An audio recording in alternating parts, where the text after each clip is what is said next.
Welcome to the Home Team Podcast. I'm Carl Falconer. And I'm Danny Arroyo.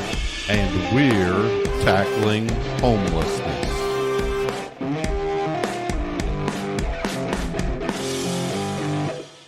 Today in our podcast, we'll discuss two of our passions, football and ending homelessness. Please join us through 4 quarters, with our topic this week being day or drop-in centers. We have a little bit of experience with that, right, Danny? A little bit, and we'll get into that in a minute. Yep. All right, let's go ahead and start as we always do with our coin toss. Danny, I'm going to go ahead and flip it. You call it. Tails. It is heads, so I will lead us off this time. Great, you. Fantastic. Well, welcome to our first quarter, and I'm going to kick off by defining our topic of the week, and then we'll cover some headlines from both homelessness and football, including the results of last week's hometown locks of the week. So, as we said, our topic this week is day or drop-in centers. Comprehensive day or drop-in center is a facility that provides a wide range of supportive services and basic needs to individuals experiencing homelessness or housing instability, typically during daytime hours in a low-barrier, safe, and welcoming environment. A comprehensive day or drop-in center serves as a one-stop access point where individuals can meet their immediate survival needs, such as food, hygiene, and rest, while also connecting to case management, housing navigation, healthcare, employment, and behavioral health services. These centers emphasize engagement, relationship building, and connection to longer-term stability and housing. The purpose is to stabilize individuals who are in crisis, reduce the barriers to accessing services, and serve as a bridge from street homelessness to housing, employment, and wellness. And again, we got to have a little bit of experience in this, right, Danny? Yep. And I think this is a really good definition. I think it talks about comprehensiveness. It talks about being open during the day. It talks about that survival kind of, because really as I see it, the day or the drop-in centers are really targeted for a very specific group of people, right? They're not for everybody. Right. A lot of people can and do access emergency shelter. A lot of people can and do access housing.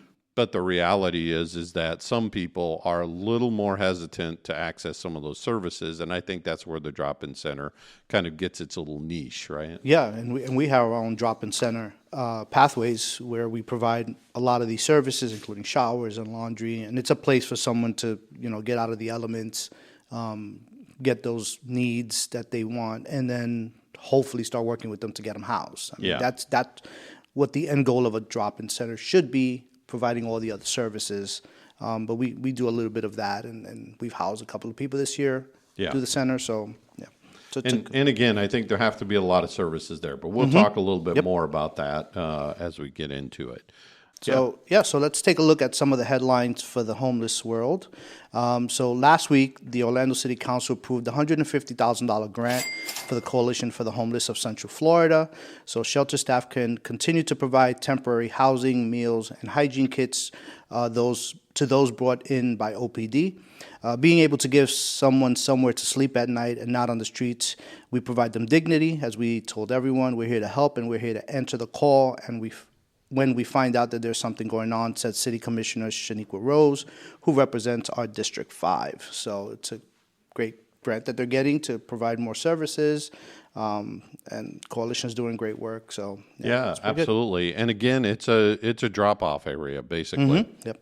And they're adding to their shelter capacity by allowing OPD or the Orlando Police Department to drop people off. It's an overflow shelter, I guess, is really kind of what we would call this, right? It's temporary. They don't necessarily have a long-term stay in the shelter, but they at least get off the streets for the night, and then hopefully they're able to access longer-term services after that. Yeah. So congratulations to them. Absolutely. All right, let's take a look at our football teams this week, Danny. Yes. We'll look ahead and see what opponents we have also next week. So your Cowboys did not fare as they- well as my Bears this They weekend. did not. So the Cowboys had the Carolina Panthers. Carl mentioned last week, you have an easy schedule. Apparently, that didn't go in my favor. But it was, our defense is just not there. They're not. I didn't even give you any stats today because I'm just like, it is what it is. But they lost 30-27. So next week we have the Commanders who played your team. Absolutely. So this is a division game. So it's a big game. With all the losses, we had Philly lose, Commanders lost, Dallas lost, and then the Giants, of all people in the conference, won. That's right. There So So we'll see what happens next week. Yeah, it was a close game though. It was. It was a tight one all the way down to the end. Yeah. Both of our teams ended with a field goal. Mine, of course, was a winning field goal. My Chicago Bears beat the Washington Commanders, as you mentioned, 25-24. It came down to a last second field goal, and just like in your game, I was impressed with the Bears. The defense was still there, but the offense actually got rolling a little bit. So I'm feeling pretty hopeful. You said week 8. There you go. That's right. Exactly. About week 8. Next week, exactly. So I'm starting to see some offense come together. Good. That's and next week we play the New Orleans Saints. So they're, I think, 1-5 or 1-6, something like that. And so they're not very good. And hopefully we can get another win, kind of keep that streak going. Yep. How'd you hold up on the late night game? Because I know those late night games are hard. Oh my gosh, they are hard. They're hard. It was way too late. Yeah. I mean, they gotta. Yeah. And that didn't go into overtime. So I love the 7:15 game though on Monday nights. Yes. That's fantastic. Yeah. But those other ones, Anyway. All right, that wraps up the first quarter. We'll be back after this break. Hey, this is Gigi Ramirez, Senior Director of Fundraising. As you know, homelessness affects us all. Our neighbors, our businesses, our community. Join Pathlight Home on November 6th for a place at the table at the Citrus Club. Together, we can create pathways to housing and hope. Get your tickets today at pathlighthome.org or contact us at 407-462-7286. Again, that's 407-462-7286 or email at gramirez@pathlighthome.org.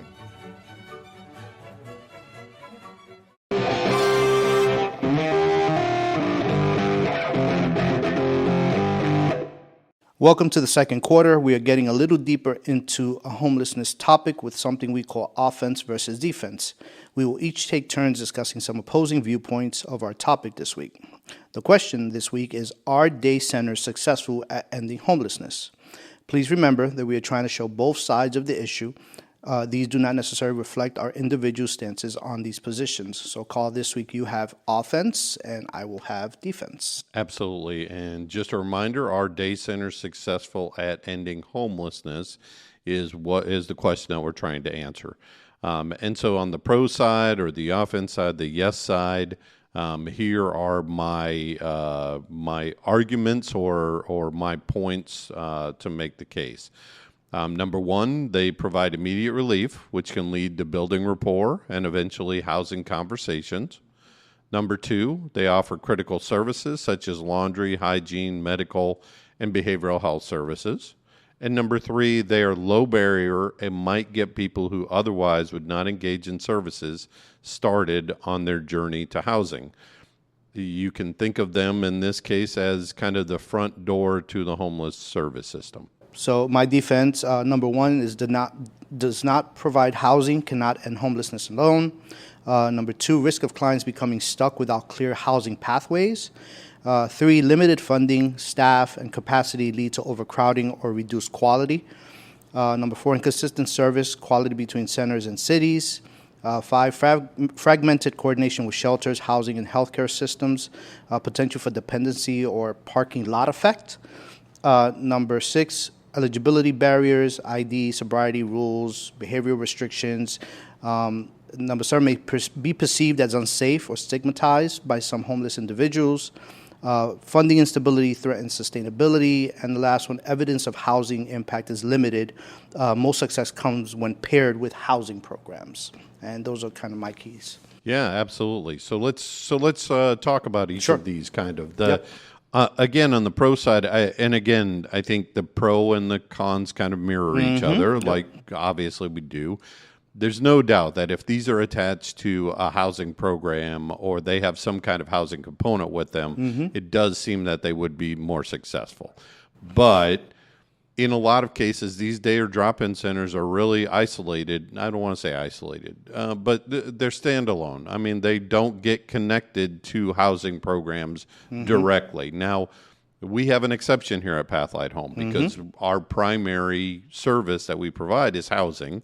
We happen to run a drop-in day center as well. It didn't start out that way, Right. but I would say, inherited a drop-in center, and so we've been able to kind of bridge that gap. And I think that's a good idea. I think the bridge, is the good idea. Right. But like you've pointed out with a few of these, people can get stuck going to a drop-in center and end up that being the end of their journey towards ending their homelessness, which is not what it's about. It's not a place for people to come and hang out and just be there forever.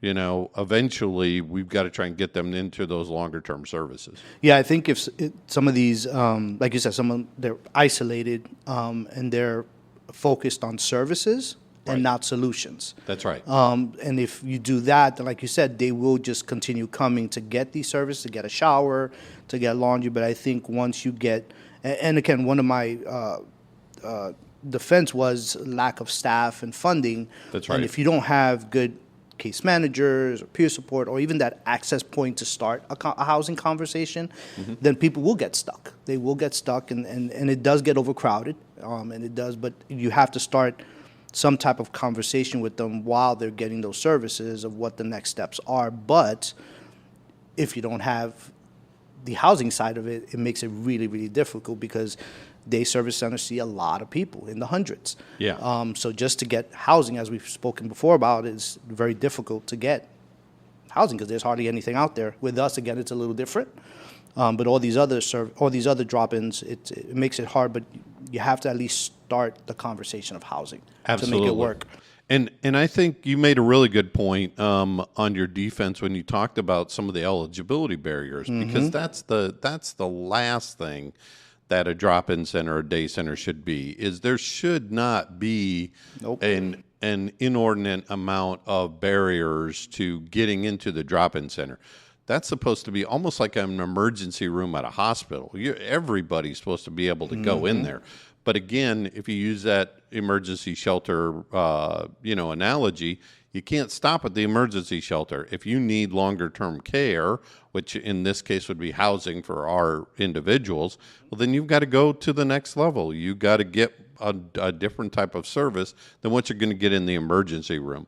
The emergency room there is there to fix you up. It's to get you started on your route into the hospital or into long-term care, but it's not the be-all, end-all. You don't just go to the emergency room, most of the time anyway. Don't just go to the emergency room, and then that's the end of your care, particularly if you have longer-term issues. So, and again, if you're having issues with sobriety, if you're having issues with behavioral or mental, then provide those services there so when someone's coming, they can get all those services while they're there. And again, it's optional, of course. It's not mandatory to be there, but I think once you go away from low barrier, it's not going to work. I agree. It's just not. So and again, I think in the design of day and drop-in centers, I think that's what's important. Is you have to design your day drop-in center as number one, able to serve the hardest populations that are out there. And by hardest, I mean the people who are most hesitant to access services. They don't trust the services, or they can't get the services elsewhere, things like that. So that's the number one thing. You've got to make it available to the people who have the biggest challenges. And then on the back end, you've got to figure out a way to be able to transition them from coming in your door to going out the door to housing. You've got to figure out that transition. So I think it's really in the design. And I think that's, again, where we have an advantage, is that not only do we have outreach teams, which see the people who have the highest challenges, and they can bring them to the drop-in center as an added value to the outreach teams. But we also have that back door to get them into housing, to be able to actually take them through the drop-in center to a housing option at the end. I think that's the way that it works. That's the way that day centers can be most effective in the pieces to helping us end homelessness.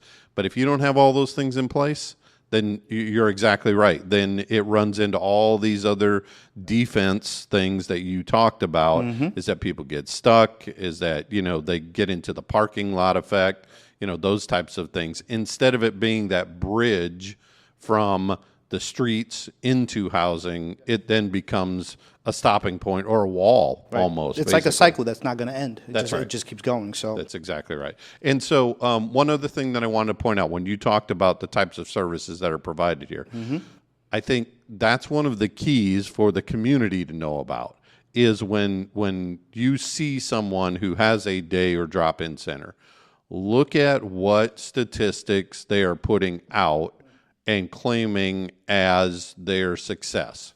Okay? If what they're putting out as success is the number of towels they handed out, the number of sandwiches they handed out, number of things like that, but they're not talking about housing people, well, then that drop-in center may have some work to be done, because you've got to try and get them to the housing piece. And a lot of day and drop-in centers, that's all they talk about. Obviously, we even talk about the output that we provide, right? The number of showers, the laundry, things like that.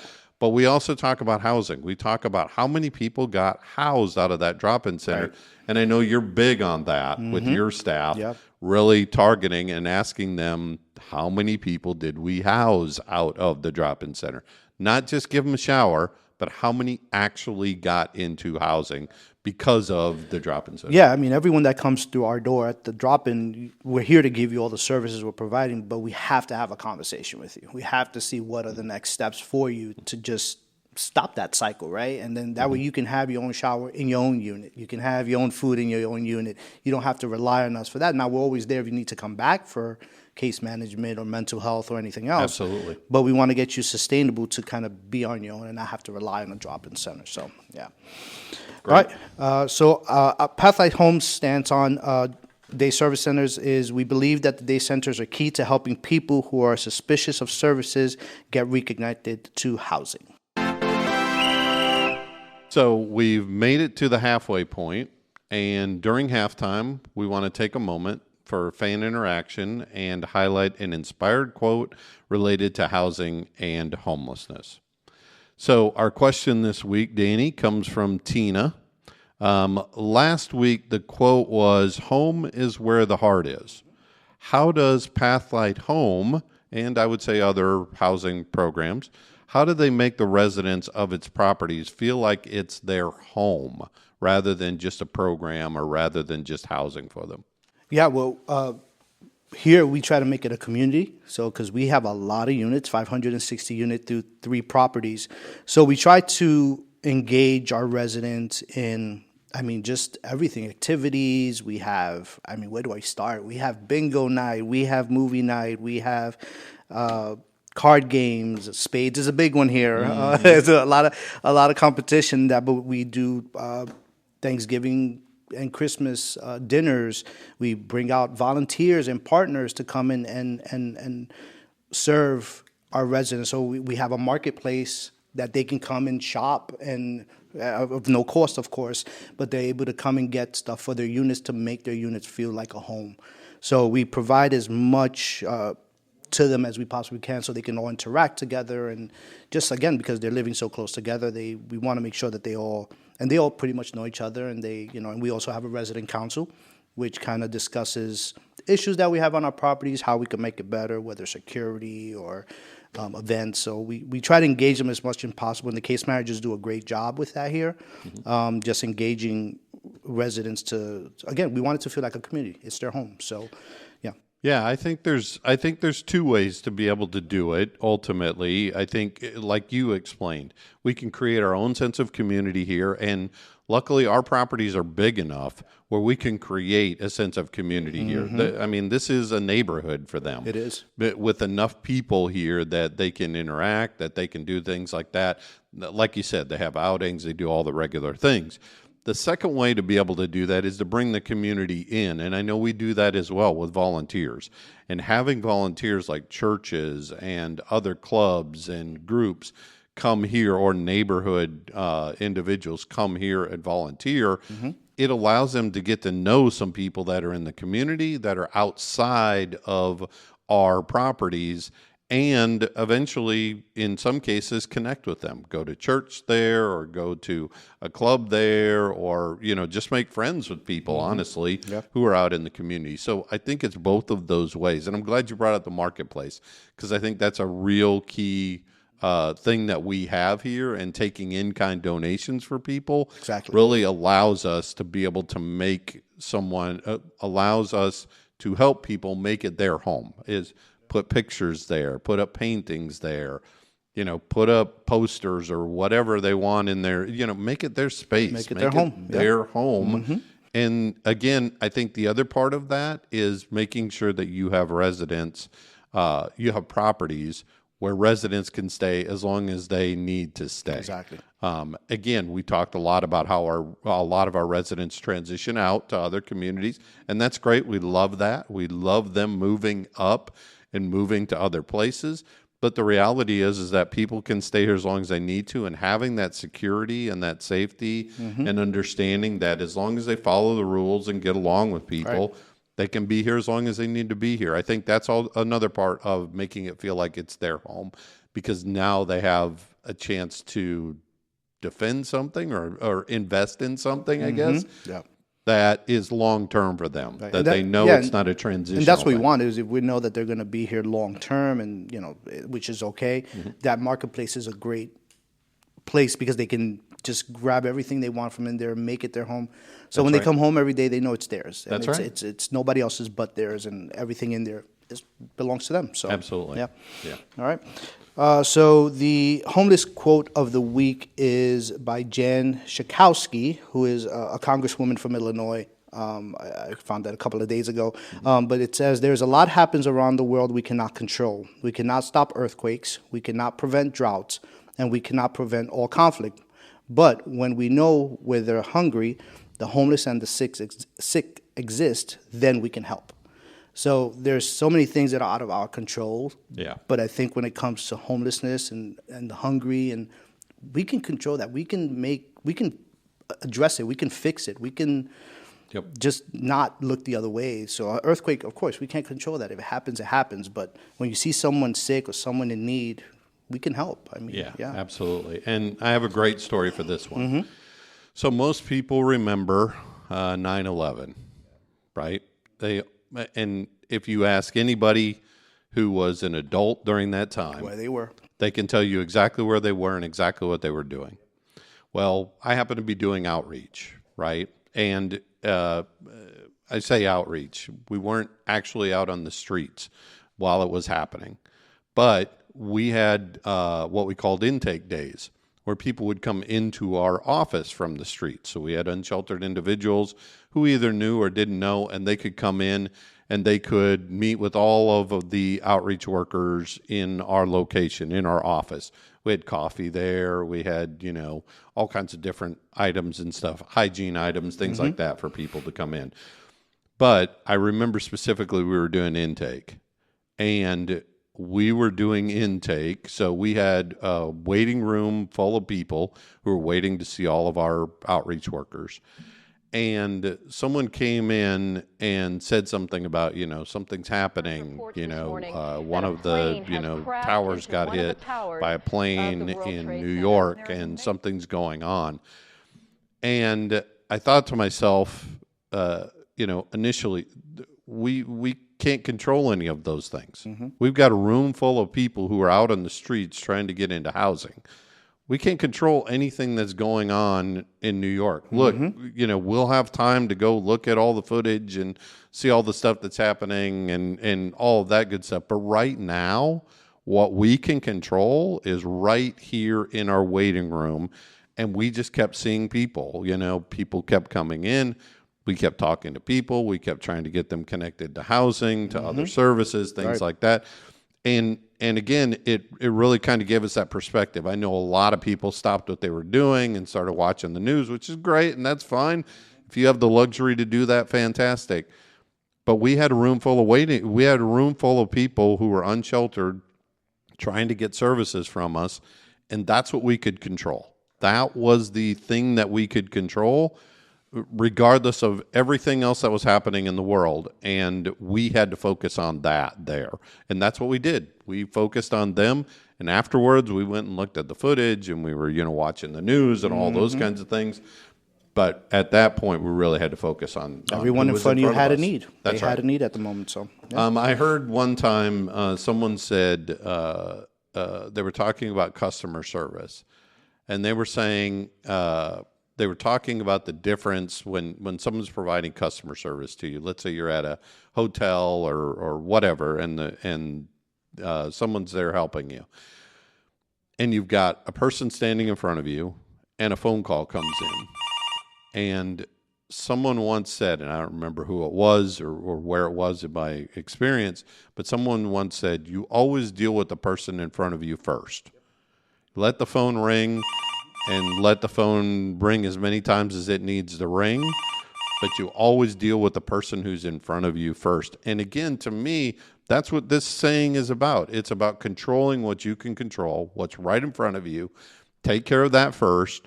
And then, you can start to look at outside your sphere or outside of what everything else is. Yep. But you've got to deal with what's in front of you. Yeah, the person in front of you is the most important person there. Because that one-on-one interaction, that one-on-one conversation, whether it's a hotel, whether it's at a drop-in, whether it's at a shelter, whether it's at an outreach, that person in front of you is the most important person at that moment right there. That's right. Because if it doesn't go the right way, you might not see them again. That's right. And sometimes that gets difficult, again, back to our day and drop-in centers, because of the volume of people that comes in, which is where you talked about the amount of services that are needed and the amount of people that are needed at a drop-in center, because you really have to focus on that one person at a time at that drop-in center. It's great to hold a group, meeting with 30 people. But really, when you get into those one-on-one conversations, that's where the magic really happens. Yeah, just how we discussed about outreach. Having that one-on-one relationship and building it is key. So, and that concludes our halftime. Let's jump into the third quarter. We're ready to highlight the goodwill and good works in the NFL community, look at how our local football teams fared, and announce our NFL home team locks of the week. So we'll start first with the NFL Spotlight, Player Spotlight of the Week. This week, it goes to former NFL defensive end and Barberton, Ohio native, John Kaminsky. He spent the last 6 years playing professional football. Now he's returned home to give back to his community.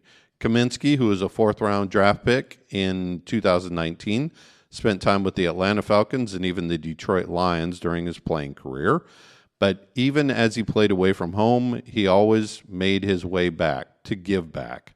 Through the Kaminsky Family Foundation, the retired defensive end has been able to support members of his community like local dad Artez Evans and his son. I met John at his youth camp, said Evans, because my son Artez Jr. attended it. Meeting John and realizing he's a nice guy for real, it was real special. That's like the first guy in the NFL I got a picture with, Evans Jr. said. The former defensive lineman may have hung up his cleats, but he has slipped into a pair of running shoes as he dives deeper into the community and his foundation. I'm running in the Akron Half Marathon, 13.1 miles. It's a lot. A family friend gave me the idea to have a T-shirt, sell advertisement space on it to local businesses, and so far it's reached $5,500, Kaminsky said. The money being raised will help local families, which Kaminsky says the goal is just to help out the youth. We've been able to give to food pantries. We've been able to put on a football camp. And so that's our NFL Player Spotlight of the Week. John Kaminsky, former NFL defensive end. I think that's great. Just running. Absolutely, just running. Just running. And again, I think that points to how valuable that podium can be for any player who's had some kind of career in sports, in the NFL, in whatever it is. But using his platform, his notoriety, his fame, to be able to just do simple things. Like you said, he's going to go out, he's going to run, he's going to sell, advertisements on his shirt, and use all that money to be able to give back to the community. What I love about these stories that we do is every player gives back where they're currently at, but they always go home to where they came from, which is fantastic. They're always giving back to where they came from, and they don't forget kind of where they're from. So that's great. Absolutely. And there's a lot of stories out there. So we're really happy to highlight this NFL player this week. Yes. So now we're on to the fantasy football section. My favorite part of the show. My favorite part of the show. Let's see how you did this week, Carl. Here we go. All right. So last week, my fantasy football player of the week was Alvin Kamara, the running back for New Orleans. He played New England. He was expected to get 11 points. Guess what he got, Danny? He got 7 points. Seven. Okay. All righty. So, yeah. Okay, great. 7. This week, my selection for fantasy football player pick of the week is Justin Herbert. He's a quarterback with the Los Angeles Chargers. They're playing Indianapolis at Indianapolis, and he's expected to get 18 points this week. So we'll see. We'll see how Justin Herbert does. Okay, good luck. And then we go on to the fantasy flashback. In week 7 of 2020, a Devontae Adams, who is still playing in the NFL, traveled around quite a bit after this, though. He was a wide receiver for Green Bay when Aaron Rodgers was there. And in week 7 of 2020, he had 13 catches for 196 yards and 2 touchdowns. That's a big game going on right there. Yeah. So, I mean, if you had Devontae Adams that week, there's a really good chance that you were winning your fantasy football game. He had a good game. That was a good game. Yeah, really good game. Now we'll move on to our local football teams to watch. Danny, I'll let you go first. Yeah, so last week our teams were off. Right? Yours was off as well? That's right. Yep. So we had Boone High School play Winter Park. They won, again, 44-38. We are currently 7-0. Wow. We have not lost. Wow. We're moving up in the rankings. Nice. Florida, we are number 44. And in Orlando, we are up to number 10 right now. Wow. Yeah, so next week, actually this week, on Friday, we play Colonial, who is 2-4. So we'll see how that goes. Yeah, well, they got to keep it rolling. They got to keep it rolling. Yeah, they're doing really good. Yeah, Boone has been doing really well this year. Really they're looking for an undefeated season at this point, right? Yeah, and they're playing good teams. They've been playing good teams. So. Yeah. Jones High School played Lake Wells this week. They won 48-22. They're now 5-2. And they're ranked number 18 in Florida and number 2 in Orlando. So I think they played a little better competition, I think, than Boone has probably, having those 2 losses. But I think those are just some pretty strong teams. Yeah, sure. Next week, they play Wakiva High School. So we'll see how it turns out there. Very good. Absolutely. All right. All right, let's go on to our Lock of the Week results. Last week, I selected Baltimore. They're just playing horrible. They're playing so horrible this year. I thought Lamar Jackson was coming back, and he didn't. He didn't, yeah. He didn't. Your old Dallas Cowboys quarterback, Cooper Rush, was out there playing quarterback for him. So had I known that Lamar was not going to play, I probably would have picked somebody else. Yeah. But that's the way it rolls sometimes. I like Cooper Rush. Yeah. I like Cooper Rush. He's not. I like him. Sure, but he's not. he's not the quarterback that they need. He's not. No. Definitely against the Rams. Yeah. So they lost 17-3 to the Los Angeles Rams last week. Yep. That makes me 3-3, right on the Mendoza line for the Lock of the Week. Danny, how'd you do? So I had picked the Tampa Bay Buccaneers. We played the 49ers. I figured it was going to be a really, really good game, but we did win 30-19. So I am 4-2 for the year. Wow, So look at you, Danny. We were even last week. Starting to get a little separation there. Just a little bit. So. Just a little. So who do you have next week? This week I have Yep. Indianapolis. They're playing the LA Chargers at Indianapolis. So I'm hoping that Indy will pull me back into the winning column. And you're a fantasy football player as well. Yeah, I'm a fantasy football player. Exactly. Yeah. Yes. So I have the Texans at Seahawks at Seattle. So I picked Seattle for this week and see how that goes. All right. So great. we'll see. Fantastic. Yep. We'll see. Yep. Stay tuned for our wrap up after this message. Hello, I'm Gigi Ramirez, the Senior Director of Fundraising and Engagement here at Pathlight Home. For over 30 years, we've helped more than 8,000 people transition from homelessness to hope. But when someone moves from the streets to their own home, they often have nothing. That's why we provide immediate essentials, everything from bedding and food to soap and cookware, to help them truly feel at home.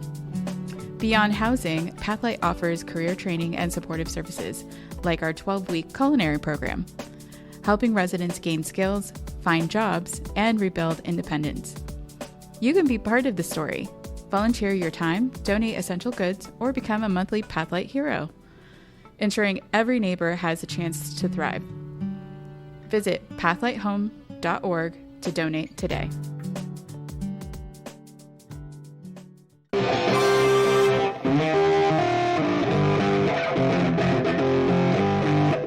Welcome to the fourth quarter, where we will wind down this episode by reflecting on a homelessness MVP and fumble of the week before wrapping up with our key takeaway.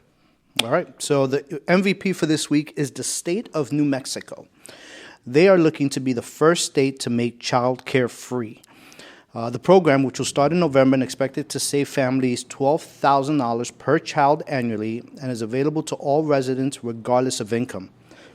In an unprecedented move, New Mexico is making childcare free. Beginning in November, it will be the first state in the nation to provide childcare to all residents, regardless of income. Governor Michelle Lujan Grisham announced this week. This latest change removes income eligibility requirements from the state's childcare assistance program altogether and waives all family co-payments. The initiative is expected to save families $12,000 per child annually. Childcare is essential to family stability, workforce participation, and New Mexico's future prosperity, Lujan Grisham said in her announcement. By investing in universal childcare, we are giving families financial relief, supporting our community, and ensuring that every child has the opportunity to grow and thrive. The news also comes with improvements for childcare facilities and potentially raises for their staff. As part of the rollout, the state will establish a $13 million loan fund to construct and expand facilities, launch a recruitment campaign for home-based providers, and incentivize programs to pay staff a minimum of $18 an hour. The state hopes the initiative will lead to the creation of 55 new child care centers and 1,120 home-based child care options. Thora Walsh Padilla, the president of the Mescalero Apache tribe, praised the initiative, saying it is so timely and it answers so many needs, she said.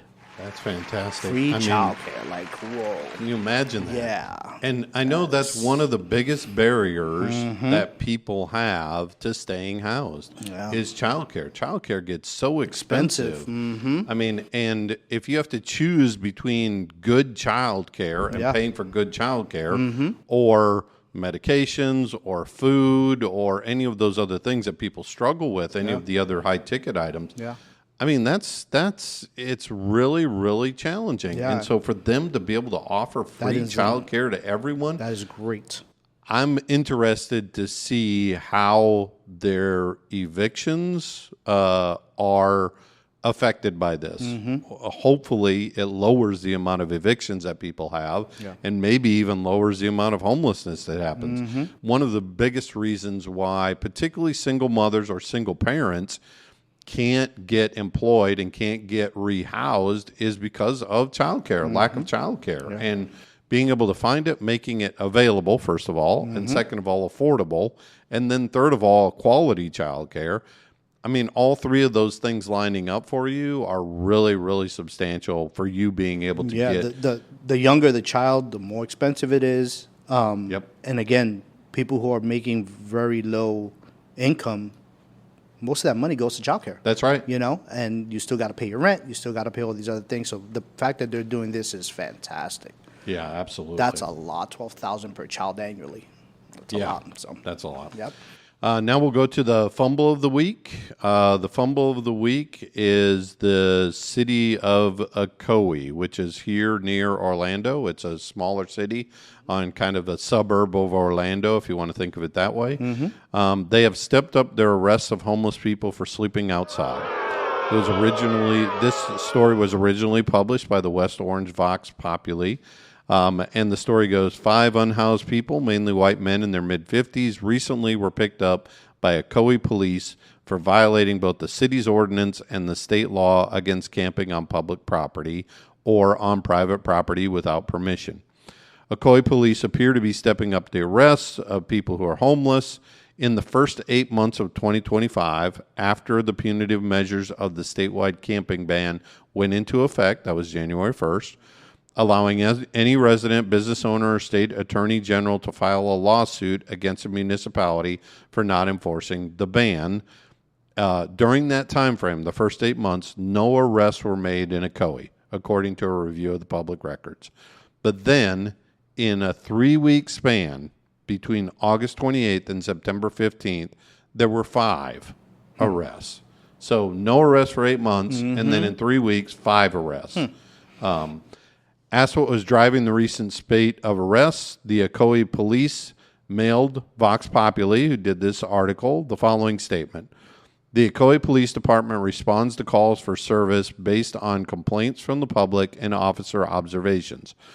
Officers are trained to use discretion and prioritize outreach where possible. Arrests are generally a last resort and typically occur after attempts to offer services, issue warnings, or when there are repeated violations or accompanying criminal behavior.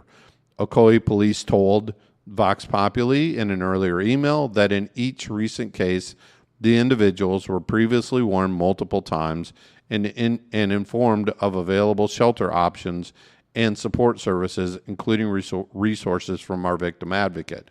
The story goes on to talk about how, though, actually, that when they talked with some of the individuals that were involved, they actually did not get warned that they were going to be arrested. And in fact, one person who got arrested was released the very next day with a fine that they have to then pay within a year. And so, again, this fumble of the week just speaks to the larger problem, right? Yep. Today we're talking about the city of Ocoee, but it could just as easily be 100 other cities across the country. Right. The fumble of the week is about, arresting people who don't have other options and other things available to them. There is no shelter in Ocoee. Nope. We know that the nearest shelter is downtown Orlando, which is 20 miles away? Probably, yep. From where they are. And so it's not an easy thing for people to be able to even get from Ocoee to the Orlando shelters. Right. And we know those shelters are full. They're full, yep. So it doesn't really make a lot of sense. And again, this is the kind of things that we at Pathlight Home are trying to mitigate by having our outreach workers work with local law enforcement and making ourselves available to law enforcement officers. So if the City of Ocoee or Ocoee Police Department is listening to this podcast, make sure that you come see us, meet our outreach teams, and let them come out there and see what they can do. Again, we talked about the day drop-in center, and that's a whole better option to try and bring people there, get them those resources, and get them connected to housing. And there are day service centers in Ocoee, but if these arrests came after hours, at night, there's no options for them to go anywhere. And even the shelter, if there is room at that time, they won't take them in anyway. Right. So it's weird how there was no arrests made all year, and then all of a sudden in August, like there was no complaints, there was no calls, there were. Right. And again, and also on the other side of it, I'd like to speak to the business owners, any business owners who are listening to this. Just because you have the right to file a lawsuit against a city or municipality doesn't mean that that's really going to solve the problem. Again, they arrested someone who got released the very next day with a fine. It's not solving the problem of homelessness. Yep. What we would rather do is have these business owners not only, again, reach out to Pathlight Home. We have an outreach team that can come out there, that can start working with the people, that can get people connected to our day drop-in centers and try and get these people off of the streets, because that's the only way we're going to end this. Otherwise, it's just a cycle. It's a cycle, yep. If you call about somebody today, guess what? Tomorrow, you're going to make it some other business owner's problem. And all you're doing is pushing the problem around this way. And so what we need to do is we really need to focus on what the solutions are. And again, in both of these situations, both business owners or any community members who are worried about someone in their area should contact, and the Ocoee Police Department should contact our outreach workers or an outreach team that's working in the area, or that day center that you mentioned, because there are day centers out in their area. Take them there. See if they can get them connected to services. See if they can get them connected to something else. Yeah, and if they can't, then hopefully they have some partners, including us, that they can call and we can go out and have conversations with them. And the thing we didn't even talk about in this is the whole economics of this, is that it just costs way more money and wastes way more time.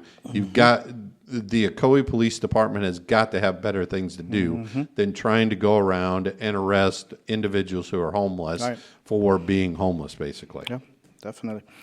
All right, so our key takeaway for this episode is helping people access housing in our current environment is not easy. We need as much support and as many types of services available as possible. And I think that's where the drop-in center, day center, again, we've been talking about ending homelessness, and we know that drop-in centers, day centers by themselves are not the be-all, end-all, but they can be one piece of the puzzle. And I think that's what this key takeaway really talks about, is we need a lot of pieces of the puzzle. We need a lot of options available for all kinds of individuals, because again, as human beings, we have, we need options available. I was talking over the weekend with my family, and one of the things that came up was how many options we have available for things in our world, in the United States, in this country. Is that if I don't like a burger here, I can go somewhere else. If I don't like groceries at this place, I can go somewhere else. And so that has to be our motto in the homeless service system as well, is making sure that we have enough services and different types of services available for everybody, so that everybody has things that they can access. In fact, what would be ideal is for them to have multiple things that they can access or want to access to be able to get them out of homelessness. And give them more options. And give them more options. Give them more Absolutely. Options. Yeah, give them more options. Absolutely. But yeah, I think with the day service center, again, providing all those different services, having everything there, and working with a lot of partners, because day service centers need partners to provide different services. So, yeah. Yeah, absolutely. Well, that concludes our episode for the week. As always, we leave the last words for our beloved co-founder, the late Reverend Fred Maxwell. As always, if you have any questions for us, please email us at questions@pathlighthome.org. We'd love to hear from our listeners, and we'd love to be able to answer questions that you have about anything considering homelessness. Reverend Maxwell, take it away. I'm still dreaming.